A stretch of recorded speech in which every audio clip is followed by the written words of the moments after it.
Dear Patriots, before the news starts, please subscribe to our patriotic channel by clicking the subscribe button.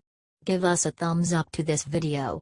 Don't forget to leave your opinion below in the comments section. Share the news on Facebook and Twitter so you friends see it. Thank you. It happened. Julian Assange just gave top Republican info to end Russia investigation forever. The media has been hounding Trump 24 hours a day ever since he condemned the violence of both the alt-left and alt-right on Tuesday. It's no wonder they missed the secret meeting Wikileaks founder Julian Assange just had with Republican Congressman Dana Rohrabacher. According to the congressman from California, Assange's info is bigger than anyone ever could have expected. He wants to trade immunity in return for leaked documents that prove he is not a Russian spy. The left has been trying day and night to prove that President Trump is tied to the email leak despite still having no evidence to back their claims. Assange alleges he wants to change all that in a one-on-one meeting with Donald Trump. However, immunity and the meeting with the U.S. President were not Assange's only requests. He also asked Congressman Rohrabacher to help secure WikiLeaks a seat at the White House Press Briefings. At the same time, this proof is supposed to be earth-shattering. Rohrabacher said in an interview with Daily Caller right before the historic meeting. He has information that will be of dramatic importance to the United States and the people of our country as well as to our government. Thus if he comes up with that, you know he's going to expect something in return. He can't even leave the embassy to get out to Washington to talk to anybody if he doesn't have a pardon. Now we just have to sit back and see what it is. Luckily, Liberty writers will let you know the second we do. Still, we got to share this out to everyone since this kind of info should not be swept under the MSM rug.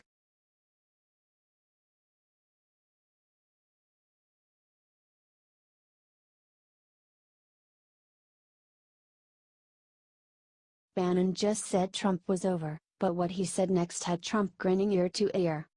Chief strategist Stephen Bannon left the White House on Friday amid a whirl of controversy. Bannon gave a groundbreaking interview with the Weekly Standard outlining his motivation for leaving, his next plans, and how he feels about the Trump presidency. Bannon made clear that he resigned voluntarily, saying he only planned on spending 1 year because he wanted to get back to Breitbart. But then things got really interesting. Bannon claimed that Trump's era of disruptive politics might soon be toned down now that he's out, saying, "The Trump presidency that we fought for, and won, is over. We still have a huge movement, and we will make something of this Trump presidency. But that presidency is over. It'll be something else. And there'll be all kinds of fights, and there'll be good days and bad days, but that presidency is over." Bannon also said that he fears establishment Republicans will have made it almost impossible for the president to meet his promises. It's the Republican establishment. The Republican establishment has no interest in Trump's success on this. They're not populists, they're not nationalists, they had no interest in his program. Zero.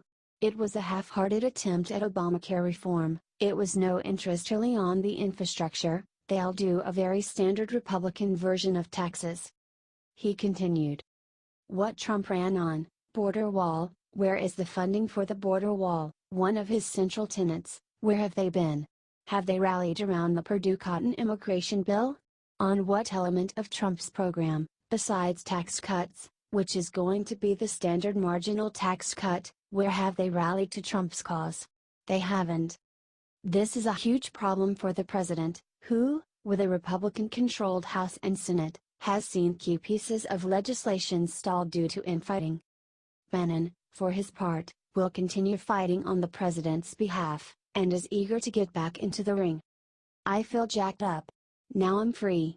I've got my hands back on my weapons." Someone said, "It's Bannon the Barbarian.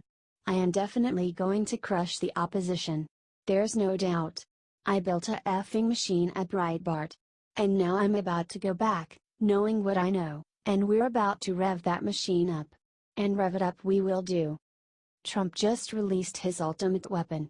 Bannon is going to go back and chip influence away from the Renos and the Democrats now that he's back at Breitbart. In fact, it's what they agreed on all along, as Bannon said.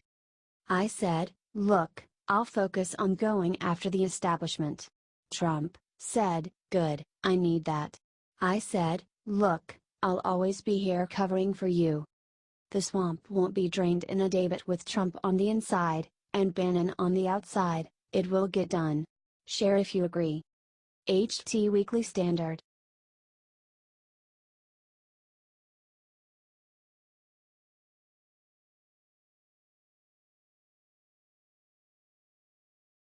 Bannon breaks silence. Look what he said just sacrificed for President Trump. Former White House strategist Steve Bannon isn't going to go anywhere. Steve Bannon is going to defend President Trump till the end. It might be best for him to fight the enemies of America outside of the White House. He's going to be unleashed finally and can now help our president from a different position. He is going to be sacrificed so that the country can keep on getting great again. Bannon just put the following warning. "If there's any confusion out there, let me clear it up. I'm leaving the White House and going to war for Trump against his opponents, on Capitol Hill, in the media, and in corporate America," Bannon said Friday. Rumors have been circulating that Steve Bannon was going to leave. On Friday, Bannon clarified those rumors by plotting to thermonuclear against globalists that are attacking Trump from the inside, according to BuzzFeed. "Mad Drudge worked to remove Steve Bannon, that is the reality," said former Trump campaign advisor Sam Nunberg, who regularly talks with Bannon.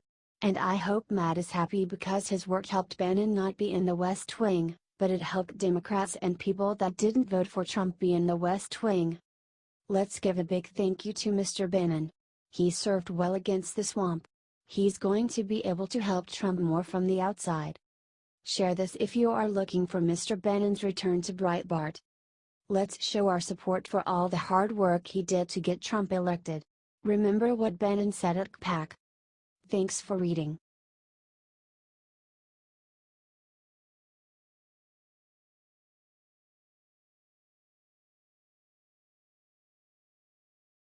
Steve Bannon is out. See the crazy reason he was fired.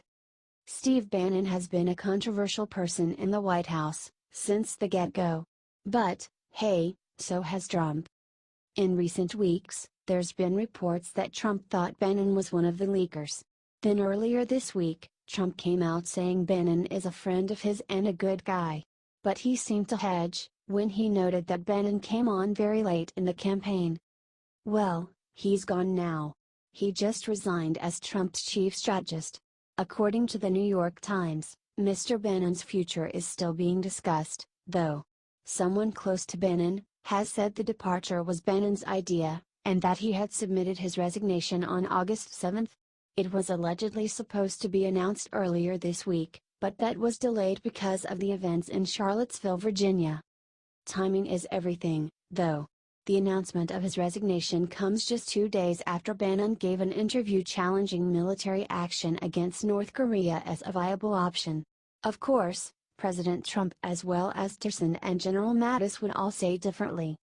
Do you think it was time for Bannon to go? Comment your answer, then share so all your friends are in the know.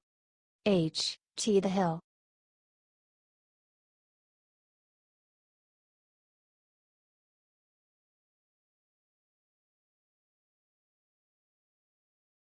Kill shot. What Elizabeth Warren just announced has put the knife in the Democratic Party for good. The fact that the Dems still can't even come close to what Trump has done for the Republicans, in terms of fundraising, is evidence that the Dems lack any form of a leader. And to prove it even more, now there is infighting amid bigwigs in the party itself. Elizabeth Warren is leading the charge, wiving the party that the progressives have taken control. She has offended the moderate Dems, by saying that the progressives are the heart and soul of the party now. Did you hear her encourage necessary trouble? And call the progressives Donald Trump's worst nightmare? And they say that Trump supporters are the cause of the violence? Come on. There is serious infighting within that party. Former Representative Ellen Tauscher, Democrat California, said recently, and it's certainly not going to help us win. Our party should be looking to expand the tent. If we divide ourselves, we're doing our opponents' jobs for them. Yes, they are. Trump has had the worst press of any president, ever. And yet, still, the Dems are divided, with no true leader in sight. That party is done, don't you think? If you do, comment yes or no. Then share so all your fellow patriots can smile. H.T. The Hill.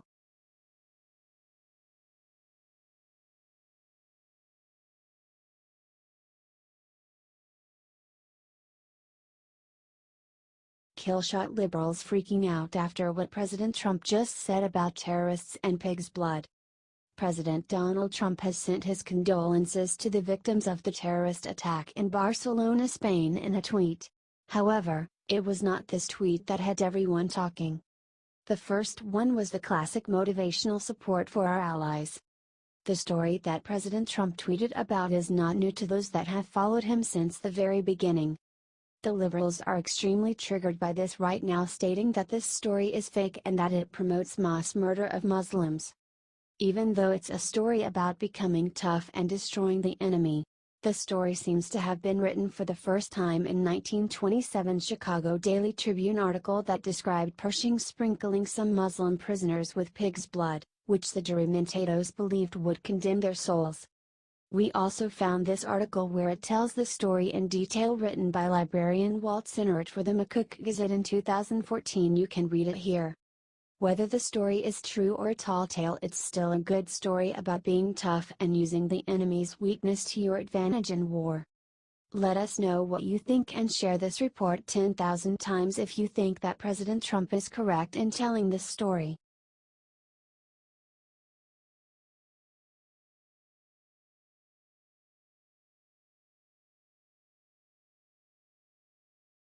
Trump strikes back last night. Trump just kept his biggest promise about China. Despite what the media tries to spin it as, President Donald Trump absolutely is a promise keeper. People may not understand his methods, but he delivers results, and China just learned that the hard way. Just last week, Trump asked United States Trade Representative Robert Lighthizer to look into China and see if we need an investigation into their predatory trade practices. Well, guess what? President Trump is launching a full-scale investigation into Chinese trade and patent practices. Lighthizer said in a statement. After consulting with stakeholders and other government agencies, I have determined that these critical issues merit a thorough investigation. This means Trump just took another key action that all presidents before him had been too lazy, ignorant, or corrupt to do. He is also sending a very clear message to China after they refuse to back Trump on North Korea. The investigation will focus on Chinese theft of U.S. patents, music, tech, films, etc. that China often achieves through bad trade practices thanks to the World Trade Organization. At this point, the president has made it abundantly clear that he does believe in world trade, but only if it's done right and the U.S. can come out ahead from it. Do you like the way Trump is handling foreign affairs? If so, share this everywhere and let Trump see the people actually do stand by their president.